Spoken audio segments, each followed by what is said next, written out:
నీ బాధ్యతయ్య. నా కాళ్ళు కాదు, మా ఇంట్లో వాళ్ళందరి కాళ్ళు పట్టుకో. ఓ గట్లనే. ఏయ్,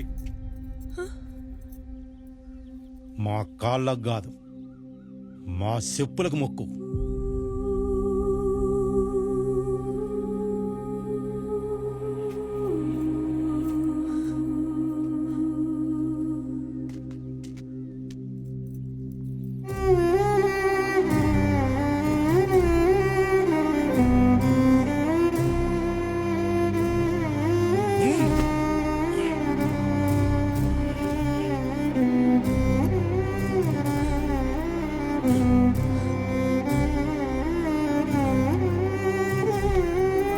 ఈడ కాదు గాని పక్కూర్లో చదివించుకోపో. చేతులకు మక్కలే.